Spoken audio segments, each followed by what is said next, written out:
A to Z Mysteries and The Absent Author. The Absent Author was written by Ron Roy and was illustrated by John Gurney. Chapter 1. Please, Josh, Dink said. If you come with me today, I'll owe you one. Just name it. Anything. Dink's full name was Donald David Duncan, but no one in Greenlawn ever called him that, except his mother when she meant business. Josh Pinto grinned at his best friend. Anything? He raised his mischievous eyebrows towards the ceiling of Dink's bedroom. Let's see. What do you have that I want? He scratched his head. I know. I'll take Loretta. Dink tossed a pillow at Josh. When I said anything, I meant anything but my guinea pig. Are you coming with me or not? I have to be at the book nook in 15 minutes. Dink rushed into the bathroom, tucking in his shirt into his jeans at the same time. Josh followed him. Standing in front of the mirror, Dink yanked a brush through his thick blonde hair. Well, he asked, are you coming with me? What's so important about this writer guy? Josh asked. Dink turned around and pointed his hairbrush. Wallis Wallace isn't just some writer guy, Josh. He's the most famous mystery writer in the whole world. All the kids read his books, except for you. If he's so famous, why is he coming to dinky little Greenlawn? Dink charged back into his bedroom. I told you, he's coming because I invited him. I'm scared to death of meeting someone so famous. I don't even know what you're supposed to say to an author. Dink dived under his bed and back out again with his sneakers. Please come with me. Josh leaned into the bedroom doorway. Sure, I'll come, you dope. I'm just trying to make you sweat. Usually you're so calm. Dink stared at his friend. You will? Thanks. I can't believe Wallis Wallace is really coming. When I wrote and asked him, I never thought he'd say yes. Dink yanked his backpack out of his closet. Pack my books, okay? I'm getting Wallis Wallace to sign them all. Josh began pulling Wallis Wallace books off Dink's bookshelf. Geez, how many books do you have? Every one he's ever written. Dink sat on the floor to tie his sneakers. 23 so far. You should read some of them, Josh. Josh picked out The Poisoned Pond and read the back cover. Hey, cool. It says here that Wallis Wallace lives in a castle in Maine. Wouldn't that be neat? Dink grinned. When I'm famous, you can live in my castle, Josh. No way! When I'm a famous artist, you can live in my castle, down in the basement. Josh picked up The Riddle in the River. What's the guy look like? He asked. And how come his picture isn't on any of these books? I wondered about that too, Dink said. I sent him one of my school pictures and asked for one of him. But when I got his letter, there was no picture. He finished tying his laces. Maybe Wallis Wallace just doesn't like having his picture taken. Josh squeezed all 23 books into Dink's pack. He grinned at Dink. Or maybe he's just too ugly.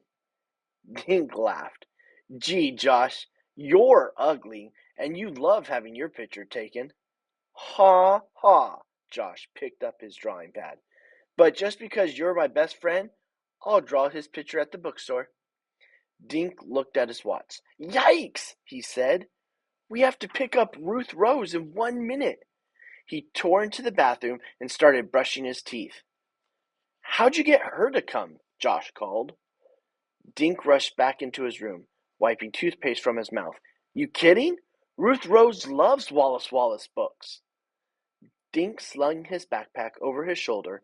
He and Josh hurried next door to 24 Woody Street. Tiger, Ruth Rose's orange cat, was sitting in the sun on the steps. Dink pressed the doorbell. Ruth Rose showed up at the door. As usual, she was dressed all in one color. Today, it was purple. She wore purple coveralls over a purple shirt and had on purple running shoes. A purple baseball cap kept her curls out of her face. He said, "Hey," she said. Then she turned around and screamed into the house. "The guys are here! Mom, I'm leaving!" Dink and Josh covered their ears. "Gee, Ruth Rose," Josh said. "I didn't know what's louder, your outfit or your voice." Ruth Rose smiled sweetly at Josh. "I can't wait until Wallis Wallace signs my book," she said. She held up a copy of The Phantom in the Pharmacy.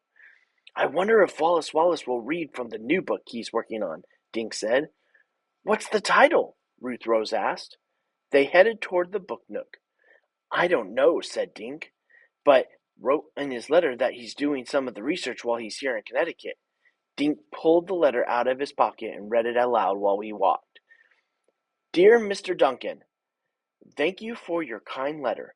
I'm so impressed that you've read all my books. I have good news.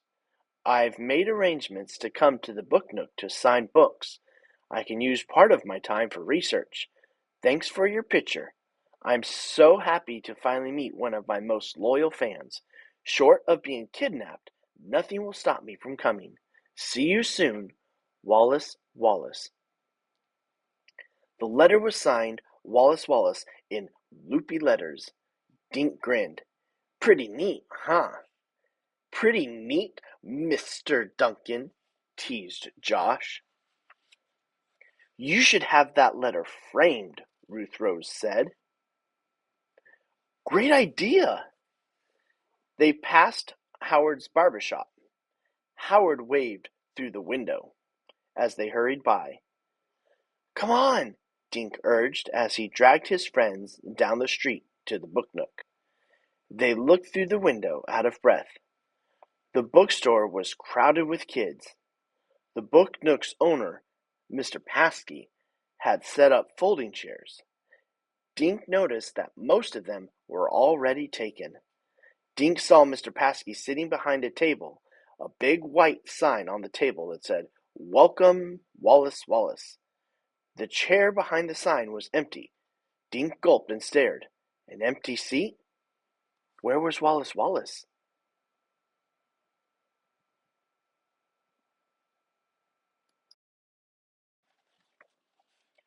Chapter 2. Dink raced into the book nook. Josh and Ruth Rose were right behind him.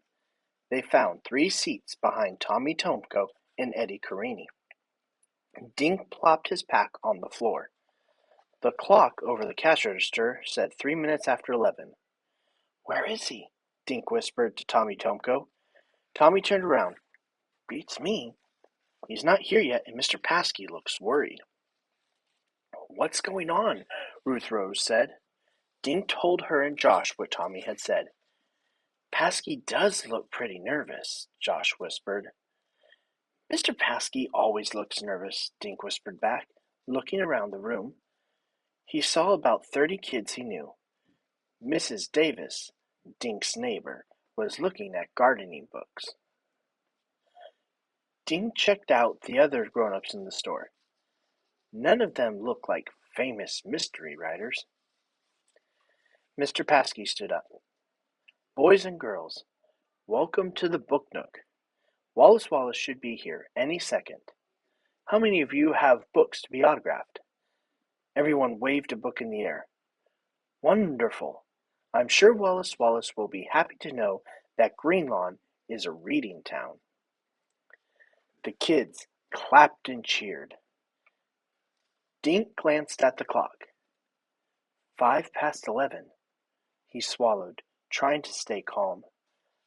Wallis Wallace was late, but it was only 5 minutes.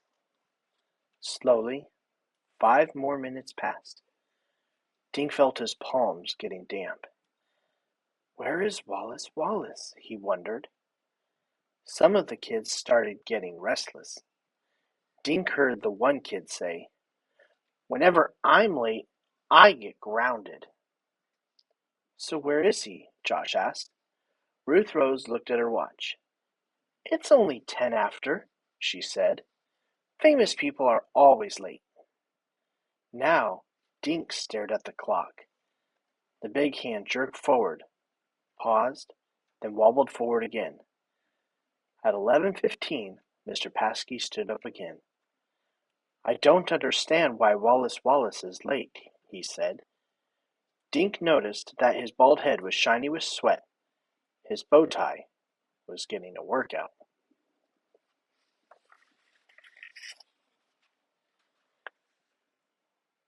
Mr. Paskey smiled bravely, but his eyes were blinking like crazy. Through his thick glasses, "Shall we give him a few more minutes?" The crowd grumbled, but nobody wanted to go anywhere. Ruth Rose started to read her book. Josh opened his sketch pad and began drawing Mr. Paskey. Dink turned and stared at the door.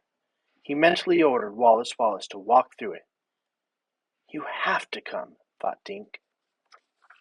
Ever since he had received Wallis Wallace's letter, he'd thought about only one thing: meeting him today.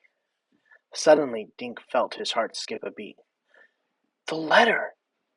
"Short of being kidnapped," the letter said, "nothing will stop me from coming." Kidnapped! Dink shook himself. Of course Wallis Wallace hadn't been kidnapped. Mr. Paskey stood again, but this time he wasn't smiling. "I'm sorry, kids," he said, "but Wallis Wallace doesn't seem to be coming after all." The kids groaned. They got up, scraping chairs and bumping knees. Mr. Paskey apologized to them as they crowded past, heading for the door.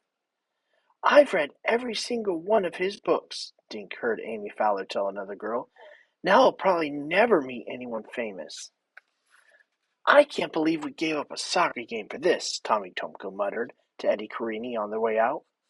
Ruth Rose and Josh next, but Dink remained in his seat. He was too stunned to move. He felt the letter through his jeans. Short of being kidnapped.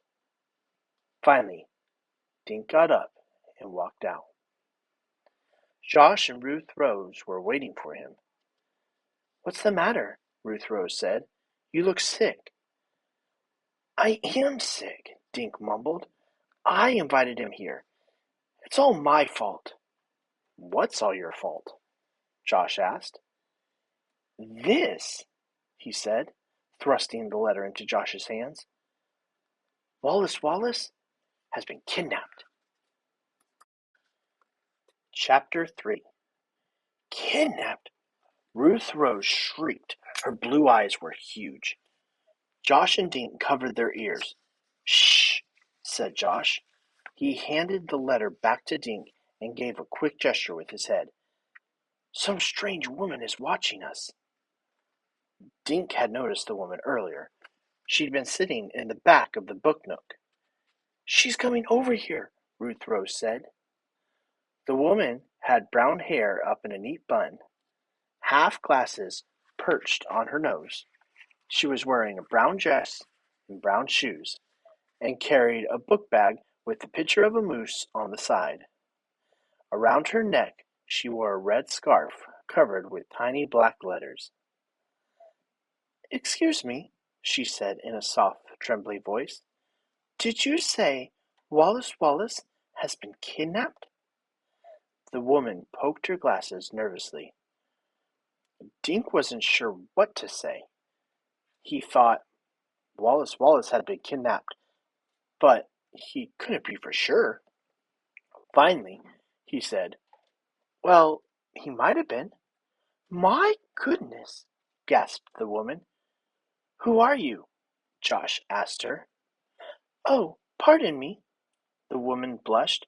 "My name is Mavis Green," she mumbled. "I'm a writer, and I came to meet Mr. Wallace." Dink said, "I'm Dink Duncan. These are my friends, Ruth Rose and Josh." Mavis shook hands slyly. Then she reached into her bag and pulled out a folded paper. "Wallis Wallace wrote to me last week," he said, "something very peculiar in his letter. I didn't think much of it at the time." But when he didn't show up today, and then I heard you say kidnapped." She handed the letter to Dink. Josh and Ruth Rose read it over his shoulder. "Dear Mavis, thank you for your note.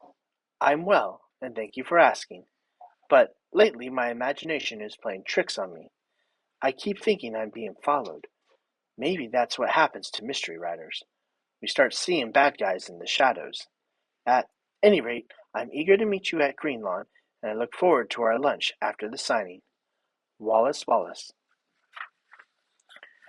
"Wow," said Ruth Rose. "First he says he's being followed, and then he winds up missing?" Dink told Mavis about his letter from Wallis Wallace. He said the only thing that would keep him from coming today is if he was kidnapped. "Oh dear," said Mavis. "I just don't understand. Why would anyone want to kidnap Wallis Wallace?" "If he's the most famous mystery writer in the world, he must be rich, right?" Josh said. "Maybe someone kidnapped him for ransom." Suddenly, Josh grabbed Dink and spun him around, pointing towards the street. "Look, the cops are coming. They must have heard about the kidnapping." A police officer was walking toward them. "Josh, that's just Officer Fallon, Jimmy Fallon's grandfather," said Dink. "Jimmy came to get a book signed. I saw him inside the book nook." "Maybe we should show Officer Fallon these letters," Ruth Rose suggested. "They could be clues if Wallis Wallace has really been kidnapped." "Who's been kidnapped?" asked Officer Fallon, who was now standing near them. "Not my grandson, I hope," he added, grinning. Dink showed Officer Fallon the two letters. "We think Wallis Wallace might have been kidnapped," he said. "He promised he'd come to sign books, but he isn't here." Officer Fallon read Mavis's letter first, then Dink. He scratched his chin, then handed the letters back. "The letters do sound a bit suspicious," he said, "but it's more likely that Mr. Wallace just missed his flight." Jimmy Fallon ran out of the book nook, waving a Wallis Wallace book at his grandfather. "Grandpa, he never came. Can we go for ice cream anyway?" Officer Fallon put a big hand on Jimmy's head. "In a minute, son." To Dink, he said, "I wouldn't worry. Mr. Wallis Wallace will turn up. Call me tomorrow if there's no news, okay?" They watched Jimmy and his grandfather walk away. Dink handed Mavis's letter back to her. He folded his and slid it into his pocket. Crazy thoughts were bouncing all around his head. What if Wallis Wallace really has been kidnapped? It happened because I invited him to Greenlawn. I'm practically an accomplice. "I don't want to wait till tomorrow," he said finally. "I say we start looking for Wallis Wallace now." "Where do we start?" Ruth Rose asked. Dink jerked his thumb over his shoulder. "Right here at the book nook." "Excuse me," Mavis Green said, shyly. "May I come along too?" "Sure," Dink said. He marched back inside the book nook, with the others following. Mr. Paskey was putting the Wallis Wallace books back on the shelf. He looked even more nervous than before.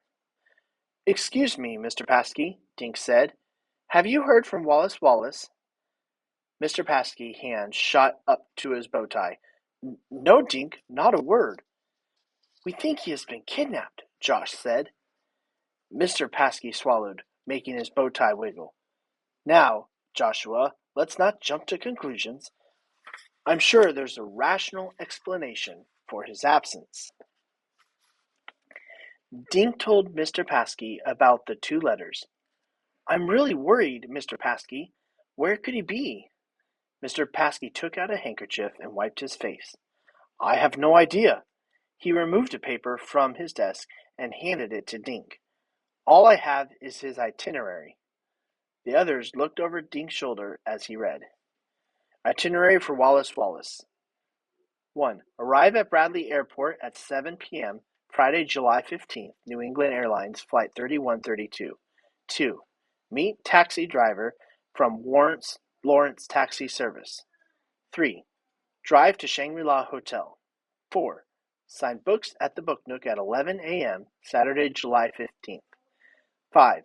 Lunch, then back to the airport for a 4:30 flight. Can I keep this? Dink asked Mr. Paskey. Mr. Paskey blinked. Well, I guess that'll be all right. But why do you need the itinerary? Dink picked up a marker and drew circles around words. Airport, taxi, hotel, book nook. This is like a trail. It leads from the airport last night to the book nook today, Dink said. Somewhere along the line, Wallis Wallace disappeared. Dink stared at the itinerary. And we're going to find him.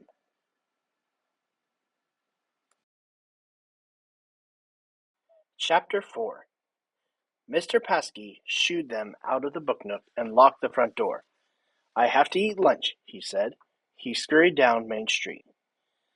Come on, Dink said. There's a phone in Ellie's diner. Good. We can eat while you call. Josh stopped. Who are you calling? The airport, Dink said, to see if Wallis Wallace was on that 7 o'clock flight last night. They walked into Ellie's diner just as Jimmy Fallon and his grandfather came out. Jimmy was working on a triple-decker chocolate cone. Ellie stood behind the counter. As usual, her apron was smeared with ketchup, mustard, chocolate, and a lot of stuff Dink didn't recognize. Ellie smiled. Hi, Dink. Butter crunch, right? Dink shook his head. No, thanks, Ellie. I came to use the phone. Excuse me, but would it be all right if I bought you each a cone? Mavis Green asked. I was going to buy lunch for Mr. Wallace anyway. Gee, thanks, Josh said. I'll have a scoop of mint chip and a scoop of pistachio. Oh, you like green ice cream too, Mavis said. She smiled shyly. I'll have the same, please. I like pink ice cream, Ruth Rose said. I'll have a strawberry cone, please. 1 scoop. How about you, Dink? Mavis asked. I'm not hungry, thanks, he said. But you guys go ahead. I'm going to call the airport. Dink felt guilty. If he hadn't invited Wallis Wallace to Greenlawn, his favorite author would be safe at home in his castle in Maine. But Dink couldn't help feeling excited too. He felt like a detective from one of Wallis Wallace's books. Dink stepped into the phone booth, looked up the number for the New England Airlines, and called. When a voice came on, he asked if Wallis Wallace had been aboard Flight 3132 last night. He was? Did it land at 7 o'clock? Dink asked. Thanks a lot. He rushed out of the phone booth. Hey guys, they told me Wallis Wallace was on the plane, and it landed right on time. So he didn't miss his flight, Ruth Rose said, through strawberry pink lips. That's right. Dink pulled out the itinerary. He drew a line through airport. This is so exciting, Ruth Rose said. Now what? Josh asked, working on his double dipper. Dink pointed to his next circle on the itinerary. Now we need to find out if a taxi picked him up, he said. Lawrence Taxi is over by the river, Ruth Rose said. Dink looked at Mavis. Would you like to come with us? We can walk there in 5 minutes. Mavis Green wiped her lips carefully with a napkin. I'd love to come, she said in her soft voice. They left Ellie's diner, walked left on the bridge, then headed down the Woodrue Road toward the river. Mr. Paskey looked pretty upset, didn't he? Josh said, crunching the last of his cone. His chin was green. Wouldn't you be upset if you had a bunch of customers at your store waiting to meet a famous author and he didn't show up? Ruth Rose asked. Yeah, but he was sweating buckets, Josh said. I wonder if Mr. Paskey kidnapped Wallis Wallace. Get real. Why would Mr. Paskey kidnap an author? Asked Ruth Rose. He sells tons of Wallis Wallace's books. I don't think Mr. Paskey is the kidnapper, Dink said. But in a way, Josh is right. Detectives should consider everyone a suspect just the way they do in Wallis Wallace's books. At River Road, they turned left. 2 minutes later, Dink pushed open the door of the Lawrence Taxi Service office. He asked the man behind the counter if one of their drivers had met Flight 3132 at Bradley Airport the previous night. The man ran his finger down a list on a clipboard. That would be Maureen Higgins. She's out back eating her lunch, he said, pointing over his shoulder. Walk straight through. They cut through the building to a grassy area in the back. Through the trees, Dink could see the Indian River. The sun reflected off the water like bright coins. A woman was sitting at a picnic table, eating a sandwich and filling in a crossword puzzle. Excuse me, are you Maureen Higgins? Dink asked. The woman shook her head without looking up. Nope, I'm Marilyn Monroe. The woman wrote in another letter. Then she looked up. She had the merriest blue eyes Dink had ever seen. Yeah, cutie pie, I'm Maureen. She pointed her sandwich at Dink. And you might be? I'm Dink Duncan, he said. These are my friends Josh, Ruth Rose, and Mavis. We're wondering if you could help us, Ruth Rose said. Maureen stared at them. How? Did you pick up a man last night named Wallis Wallace at the airport? Dink asked. Maureen squinted one of her blue eyes. Why do you want to know? Because he's missing, said Josh. Well, I ain't sure got him. Maureen took a bite out of her sandwich. Mayonnaise oozed on her fingers. I know. I mean, we didn't think you had him, Dink said. But did you pick him up? Maureen nodded, swallowing. Sure, I picked him up. 7 o'clock sharp. I was there with my sign saying Wallace. The guy spots me, trots over. I take him out to my taxi. He climbs in carrying a small suitcase. Kinda spooky guy. Dressed in a hat, long raincoat, sunglasses. Sunglasses at night. Doesn't speak a word, just sits there. Spooky. Did you take him to the Shangri-La Hotel? Dink asked. Yep, those were my orders. The guy didn't have to give directions, but it would have been nice if he had said something. Pass the time, you know. A lot of people, they just chat to act friendly. Not this one, quiet as a mouse in the back seat. Maureen wiped mayonnaise from her fingers and lips. Who is this Walla fella, anyway? He's a famous writer, Ruth Rose said. Maureen's mouth fell open. You mean I had a celebrity in my cab and never even knew it? What happened when you got to the hotel? Josh asked. Maureen stood up, tossed her napkin to the trash. I get out of my side, open his door. He hands me a 20. Last I seen, he's scooting in the lobby. Dink pulled out the itinerary. He crossed out taxi with a thick black line. Then he drew a question mark next to hotel. Thanks a lot, Miss Higgins, he said. Come on, guys. I have a feeling we're getting closer to finding Wallis Wallace. Maureen put her hand on Dink's arm. I just thought of something, she said. When he handed me my fare, this Wallace fella was smiling. Dink stared at Maureen. Smiling? She nodded. Yeah, had a silly grin on his face, like he knew some big secret or something. Chapter 5. Back on Main Street, Dink adjusted his backpack and led the way to the Shangri-La Hotel. Maureen Higgins said she dropped him off at the hotel last night. He told the others, so this is our next stop. What if she didn't? Josh said, catching up to Dink. What do you mean?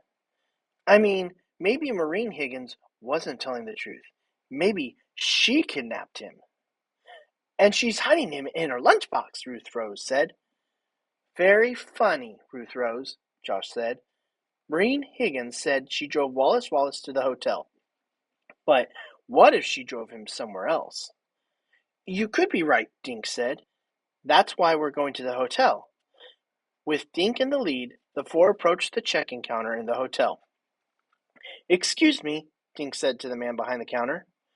May we help you? He said, the saddest-looking man Dink had ever seen.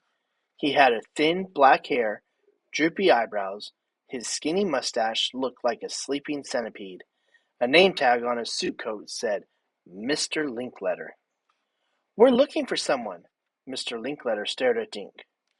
He's supposed to be staying at this hotel, Josh said. The man twitched his mustache at Josh. His name is Wallis Wallace, Dink explained. Can you tell us if he's checked in last night? Mr. Linkletter patted his mustache. Young sir, if we had such a guest, we wouldn't give out any information. We have rules here at Shangri-La, he added in a deep, sad voice. But he's missing, Ruth Rose said. He was supposed to be at the Book Nook this morning, and he never showed up. Dink pulled out his itinerary. See? He was coming here from the airport. The taxi driver said she saw him walking into this lobby. And he's famous, Ruth Rose said. She placed her book on the counter in front of Linkletter. He wrote this. Sighing, Mr. Linkletter looked down at Ruth Rose. We are quite aware of who Mr. Wallace is, young miss. Mr. Linkletter turned his sad eyes back on Dink. He, flipping through the hotel register, glanced at it, then quickly shut the book. Yes, Mr. Wallace checked in, he said. He arrived at 8:05. He did? What happened after that? Dink asked. Mr. Linkletter pointed toward a bank of elevators. He went to his room. We offered to have his suitcases carried, but he preferred to do it himself. Have you seen Mr. Wallace yet today? Mavis asked. No, madame. I haven't seen him. Mr. Wallace is still in his room. Still in his room? Suddenly, Dink felt relieved. He felt foolish, too. Wallis Wallace hadn't been kidnapped after all.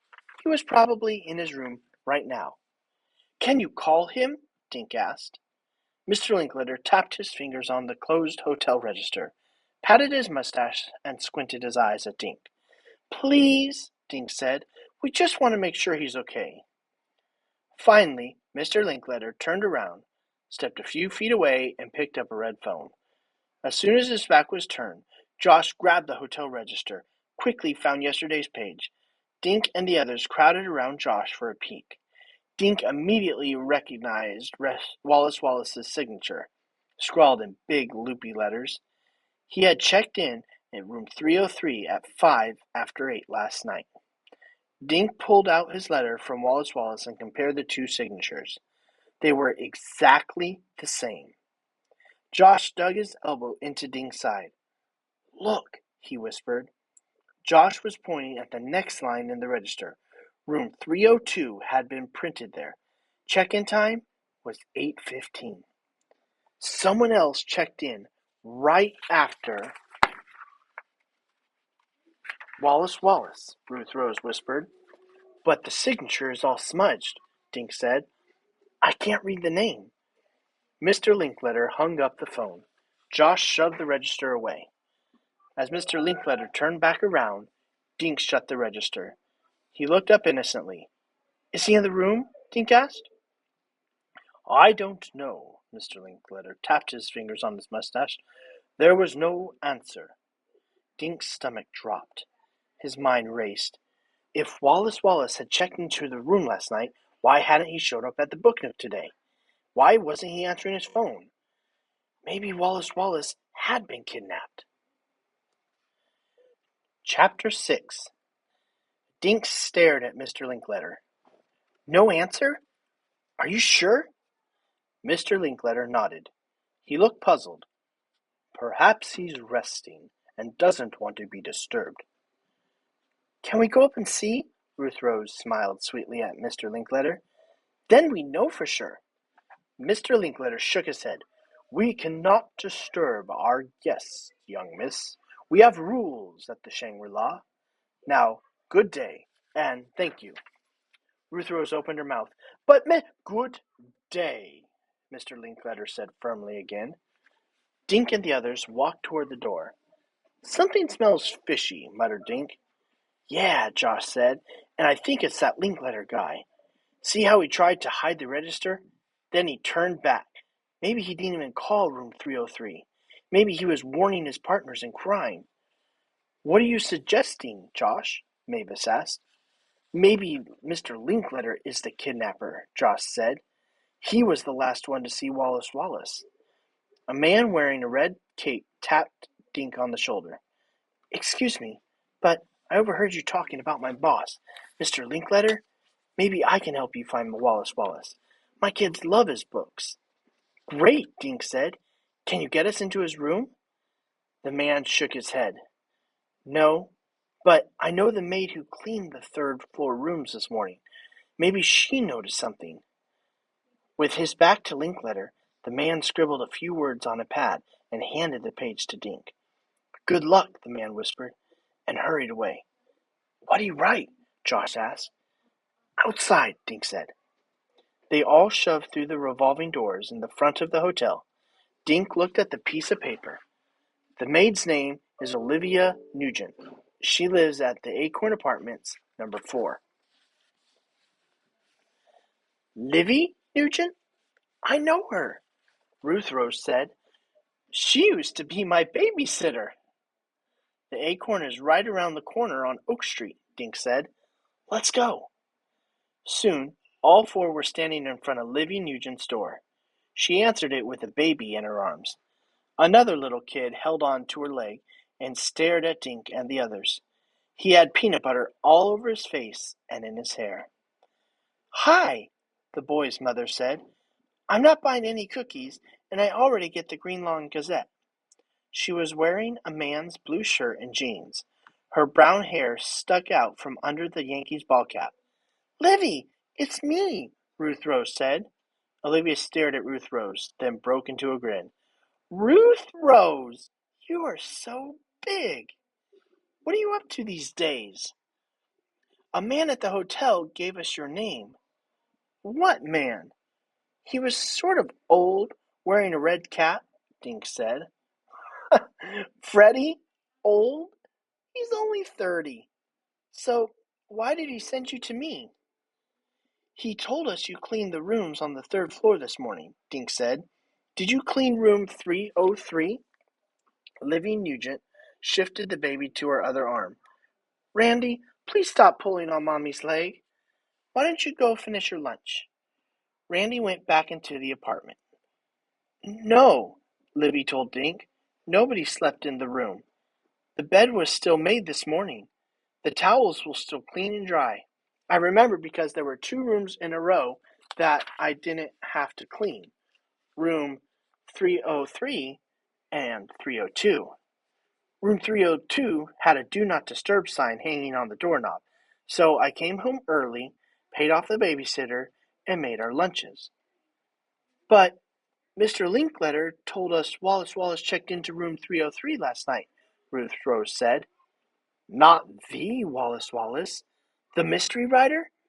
My kid sister devours his books. Dink nodded. He was supposed to sign books at the book nook this morning, but he never showed up. We even saw a signature on the hotel register, Ruth Rose said.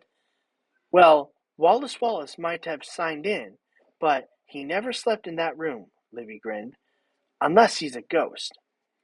I wonder if Mr. Linkletter could have made a mistake about a room number, Mavis suggested quietly. Livy smiled at Mavis. You must not be from around here. Mr. Linkletter never makes mistakes. So, Wallis Wallace signed in, but he didn't sleep in his room, said Dink. That means someone must have kidnapped him before he went to bed, Josh said. Livy's eyes bugged. Kidnapped? Jeez, Mr. Linkletter will have a fit. She imitated his voice. We have rules about kidnapping at the Shangri-La. Everyone except Dink laughed. All he could think about was Wallis Wallace, his favorite author, kidnapped. Suddenly, a crash came from outside the apartment. Oops, gotta run, Livy said. Randy is playing bulldozer with his baby sister's stroller again. I hope you guys find Wallis Wallace. My kid sister will die if he doesn't write another book. They walked slowly back to Main Street. Dink felt as though his brain was spinning around inside his head. Now he felt certain that Wallis Wallace had been kidnapped. But who did it? And when? And where was Wallis Wallace being kept? Guys, I'm feeling confused, he said. Can we just sit somewhere and go over the facts again? Good idea, Josh said. I always think better when I'm eating. I'm feeling a bit peckish too, Mavis said. I need a quiet cup of tea and a sandwich. Should we meet again after lunch? Ruth Rose looked at her watch. Let's meet at 2:00. Where? Josh asked. Back at the hotel. Dink peered through the door glass at Mr. Linkletter. Unless Maureen Higgins and Mr. Linkletter are both lying, he said, Wallis Wallace walked into the Shangri-La last night and never came out. Chapter 7. Dink, Josh, and Ruth Rose left Mavis at Ellie's diner and then headed for Dink's house. Dink made tuna sandwiches and lemonade. Ruth Rose brought a bag of potato chips and some raisin cookies from her house next door. They ate at the picnic table at Dink's backyard. Dink took a bite of his sandwich. After he swallowed, he said, Let's go over what we know. He moved his lemonade glass to the middle of the table. My glass is the airport, he said. We know Wallis Wallace landed. How do we know he did? Josh asked. The airport told me the plane landed, Josh, and Maureen Higgins said she picked him up, Ruth Rose added. Okay, so your glass is the airport, Josh said. Keep going, Dink. Dink slid his sandwich plate over next to his glass. My plate is Maureen's taxi. He put a cookie on the plate. The cookie is Wallis Wallace getting into the taxi. Dink slid the plate over to the open potato chip bag. This bag is the hotel. He walked the Wallis Wallace cookie from the plate into the bag. Dink looked at Josh and Ruth Rose. But what happened to Wallis Wallace after he walked into the lobby? I'll tell you what happened, Josh said. He lined up 4 cookies in a row. This little cookie is Mr. Paskey. These 3 cookies are Maureen, Mr. Linkletter, and Olivia Nugent. Josh looked up and waggled his eyebrows. I think these 4 cookies planned the kidnapping together. Ruth Rose laughed. Josh, Mr. Paskey and Livy Nugent are friends of ours. Do you really think they planned this big kidnapping? And can you see Mr. Linkletter and my babysitter pulling off a kidnapping together? Josh ate a potato chip. Well, maybe not, but someone kidnapped the guy. Our trail led us to the hotel, and then it ended, Dink said. What I want to know is if Wallis Wallace isn't in his room, where is he? Dink nibbled on a cookie thoughtfully. I'm getting a headache trying to sort it all out. Ruth Rose dug into Dink's backpack, brought out 3 Wallis Wallace's books. I have an idea. She handed one book to Dink and Josh and kept one.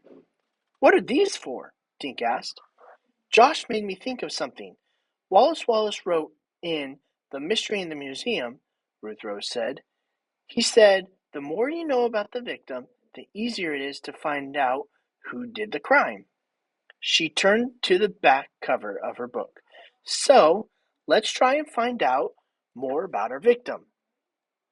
Listen to this. She started reading aloud. When not writing, the author likes to work in the garden.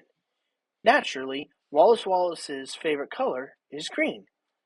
Fine, said Josh, but how does knowing his favorite color help us find him? I don't know, but maybe if we read more about him, we'll discover some clues, Ruth Rose said. What does your book say? Josh flipped the book over and began reading. Wallis Wallace lives in a castle called Moose Manor. He looked up. We already knew he lived in a castle. I don't see any clues yet, you guys. Ruth Rose stared at Josh. You know something is bugging me, but I can't figure out what it is. Something someone said today. maybe. She shook her head. Anyway, read yours, Dink. Dink read from the back of his book. Wallis Wallace gives money from writing books to help preserve the wild animals that live in Maine. Okay, he gives money away to save animals, lives in a castle, and grows a bunch of green stuff, Josh said, counting on his fingers. Still no clue. Josh took another cookie. But I just thought of something. He began slowly munching on the cookie. Dink raised his eyebrows. Are you going to tell us? Well, I was thinking about room 302. Remember, someone signed the register right after Wallis Wallace checked into room 303. And the signature was all smudged. And then Olivia Nugent told us room 302 had "Do Not Disturb" sign on it, Ruth Rose interrupted. Livy never went into that room at all. Just then, Dink's mother drove up the driveway. She got out of the car, waved, and started walking toward the picnic table. Oh no, Dink said. If Mom knows I'm trying to find a kidnapper, she won't let me out of the house. Don't say anything, okay? Can't I say hi? Josh asked. Dink threw a potato chip at Josh. Say hi, then shut up about you-know-what. Hi, Mrs. Duncan, Josh said, sliding a look at Dink. Hi, kids. How was the book signing? Tell me about Wallis Wallace, Dink. Is he as wonderful as you expected?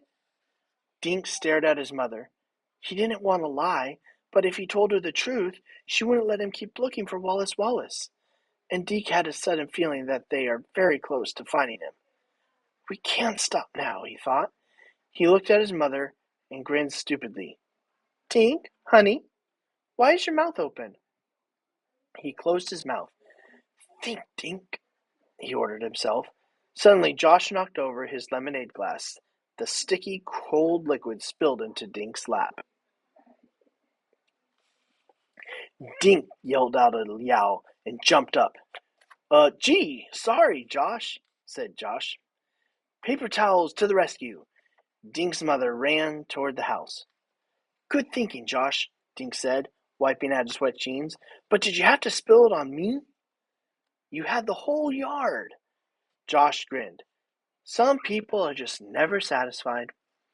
I got you out of a hot water, didn't I? Right into cold lemonade, Ruth Rose said. Dink blotted his jeans with a handful of paper napkins. Come on, let's go meet Mavis before my mom comes back. There's something weird happening on the third floor of the Shangri-La. Chapter 8. Dink's jeans were nearly dry by the time they reached the hotel. Mavis was out front. How was your lunch? She asked timidly. Fine, thanks, Dink said. We talked it over, and we think there's something fishy going on the third floor. Suddenly, Mavis began coughing. She held up her scarf in front of her mouth. Dink noticed that the letters on the scarf were tiny M's. Are you okay? He asked. Should I run in and get you some water? Asked Josh. Mavis shook off her glasses and shook her head. No, I'm fine. Thank you. Dear me, I don't know what happened. Now, what were you saying about the third floor? We think Wallis Wallace may be up there, Ruth Rose said. She reminded Mavis about the smudged signature on room 302 and the Do Not Disturb sign on the door. Mavis replaced her glasses. Mercy, what do you think we should do? Follow me, Dink said. For the second time, they all trooped into the hotel lobby. Mr. Linkletter watched them from behind the counter. Hi, Dink said. Remember us? Vividly, Mr. Linkletter said. Wallis Wallace checked into room 303, right? That's correct, Mr. Linkletter said. Well, we talked to the maid who cleaned the room, Dink went on. She told us no one slept in it. You spoke to Olivia Nugent. When? How? We have our ways, Josh said. So, Dink went on, We think Wallis Wallace disappeared right here in this hotel. And Wallis Wallace is a very famous writer, Ruth Rose reminded Mr. Linkletter. Millions of kids are waiting to read his next book, she added sweetly. Mr. Linkletter's sad eyes grew large. He swallowed, and his Adam's apple bobbed up and down. He rubbed his forehead as though he had a headache. Then Dink told Mr. Linkletter about room 302. Miss Nugent said there was a do not disturb sign on the door. Ruth Rose pointed to the register. See, the signature's all smudged. We think the kidnappers are hiding Wallis Wallace in that room, Josh said. At the word kidnappers, Mr. Linkletter closed his eyes. He opened a drawer, took out a bottle of headache pills, put one on his tongue. Just to be on the safe side, perhaps we should check both rooms, Mr. Linkletter, Mavis said quietly. It'll just take a minute, Dink said. Mr. Linkletter let out a big sigh. Very well, but this is most unusual. Things run very smoothly at the Shangri-La. They all got into the elevator. No one spoke. Dink watched with Mr. Linkletter jiggling his keys. Mr. Linkletter kept his eyes on the little arrow telling them which floor they were on. The elevator door opened on the 3rd floor. Mr. Linkletter unlocked room 303. Most unusual, he muttered. The room was empty and spotlessly clean. Strange. Very strange. They moved to room 302, where a do not disturb sign still hung on the doorknob. Mr. Linkletter locked on the door. They leaned towards the door. Listen, I hear a voice, Josh said. What is it saying? Ruth Rose asked. They all heard it. The voice was muffled, but it was definitely yelling, Help! Chapter 9. Mr. Linkletter unlocked the door and shoved it open. A man with curly blond hair stared back at them. He was sitting in a chair, with his feet tied in front of him. His arms were tied behind his back. A towel was wrapped around his mouth. Oh my goodness, Mr. Linkletter cried. Everyone rushed into the room. Dink ran behind the chair to untie the man's hands, while Josh untied his feet. Mavis unwrapped the towel from around his face. Thank goodness you got here, the man said. I'm Wallis Wallace. Someone knocked on my door last night. A voice said he was from room service. When I opened the door, 2 men dragged me in here and tied me up. He looked at Dink. You're Dink Duncan. I recognize you from the picture you sent. How'd you find me? We followed your itinerary, Dink said. He showed Mr. Wallace the sheet of paper. We got it from Mr. Paskey and used it as a trail. The trail led us to this room. I'm sorry I missed your book signing, Wallis Wallace said. As you can see, I was a bit tied up. He smiled, then rubbed his jaw. My mouth is so sore from the towel. I can't believe I was kidnapped, and I can't wait to get back to my safe little cottage in Maine. Can you describe the 2 guys that kidnapped you? Dink asked. We should tell Officer Fallon so he can try to find them. Wallis Wallace stared at Dink. The 2 guys. Oh, well, I don't think I'll... Hey! Ruth Rose suddenly yelled. Everyone looked at her. What's the matter? Asked Dink. You look funny, Ruth Rose. Ruth Rose staring at the red scarf draped around Mavis's neck. She pointed to the man who'd been tied up. You're not Wallis Wallace. Then she looked at Mavis Green. You are, she said. Chapter 10. Ruth Rose, what are you talking about? Josh said. Dink didn't know what to think, except that he was getting a headache. What makes you think I'm Wallis Wallace? Mavis asked. Ruth Rose walked over to Mavis. May I borrow your scarf? She said.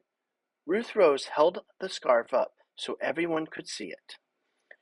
When I first saw the scarf, I thought these little black letters were M's, she said. M for Mavis. She looked at Mavis Green. But they're not M's, are they? She turned the scarf completely upside down. What do they look like now? Dink stepped closer. They're little W's now. Right. W, W, for Wallis Wallace. Ruth Rose pointed at the man. You just said you live in a little cottage, but Wallis Wallace lives in a big castle in Maine. It says so on the cover of The Silent Swamp. Ruth Rose pointed at Mavis's book bag. Seeing your bag again made me remember something I thought of today. Josh read that your castle was called Moose Manor. There's a picture of a moose on the side of your bag. Ruth Rose handed the scarf back to Mavis. And we read that Wallis Wallace's favorite color is green. You liked green ice cream, and you chose Mavis Green for your fake name. Everyone was staring at Ruth Rose, except for the man they had untied. He started laughing. The cat's out of the bag now, sis, he said. Then Mavis laughed and gave Ruth Rose a hug. Yes, Ruth Rose, Mavis said. I really am Wallis Wallace. She put her hand on the man's shoulder. And this is my brother, Walker Wallace. We've been planning my kidnapping for weeks. Dink stared at Mavis, or whoever she was. You mean Wallis Wallace is a woman? He said. Yes, Dink, I'm a woman, and I definitely am Wallis Wallace. She winked at him. Honest. Mavis, the real Wallis Wallace, sat on the bed. She took off her glasses and pulled her braids out of her hair. She shook her hair until it puffed out in massive wild curls. Thank goodness I can be myself now, she said. All day I've had to act like timid Miss Mavis Green. I can't wait to get out of this fuddy-duddy dress and into my jeans again. She kicked off her shoes and wiggled her toes in the air. Boy, does that feel good. Dink Blink shook his head. Mavis Green was really Wallis Wallace? He couldn't believe it. But why did you pretend to be kidnapped? He asked. The real Wallis Wallace grinned at the kids' surprised faces. I owe you an explanation, she said. My new book is about a children's mystery writer who gets kidnapped. In my book, some children rescue the writer. I wanted to find out how real kids might solve the mystery, she explained. She smiled at Dink. Then your letter came, inviting me to Greenlawn. That's what gave me the idea to fake my own kidnapping. I'd become Mavis Green and watch what happened. Oh yeah, Dink said. In your letter, you said you were doing some research in Connecticut. She nodded. Yes, and I mentioned the word kidnap in the letter to get you thinking along those lines. She smiled at the three kids. I thought I'd have to give you more clues, but you did it all yourselves. Dink laughed. You recognized me in the bookstore from my picture, he said, and you didn't send me a picture of you so I wouldn't recognize you. Then my nutty sister dragged me into her plan, Walker Wallace said. I should be home checking my lobster pots. While you were eating lunch, Walker and I ate ours up here, Wallace said. Then just before 2 o'clock, I tied him up in the chair, ran downstairs to meet you as Mavis. Wallis Wallace threw back her head and laughed. Do you remember downstairs when Dink said there was something fishy on the third floor? She got up and stood next to her brother. Well, I'm always teasing Walker about smelling fishy from handling his lobster bait. So when you said something fishy was in the hotel, I had to pretend to cough so you wouldn't know I was really laughing. Boy, did you have us fooled, Dink said. Wallis Wallace grinned. Mr. Paskey was in on it. I had to tell him the truth. As you saw this morning at the book nook, my little scheme made him very nervous. I've promised him I'll come back and do a real book signing soon, but I'll be in disguise, so be prepared for anything. Dink shook his head. I was so disappointed because I couldn't meet my favorite author this morning, he said, and I've been with you all day and didn't even know it. She looked at Dink. I'm so sorry I tricked you. Will you forgive me? Dink blushed. Sure. I have a question, Josh said. Where did you really sleep last night? Right here in 302. A few weeks ago, I telephoned to reserve 2 rooms next to each other. Last night, I checked into room 303 as Wallis Wallace, the man. Up in room 303, I took off the hat and coat and sunglasses. Then I sneaked back down to the lobby wearing a blonde wig. I checked in again, this time into 302. Did you smudge the signature? Rose asked. Oh, you noticed that, Wallace said. I am so used to signing my real name. When I signed books, I started to write Wallace, so I accidentally smudged it. I have a question, Miss Wallace. Or what should we call you? Dink asked. My friends call me Wallace, she said. Well, the taxi driver told us you were smiling in the taxi. What were you smiling about? Wallis Wallace was smiling now. Oh, a lot of things. First, I was wearing a man's disguise, and that made me feel pretty silly. And I knew I was going to meet you, one of my biggest fans.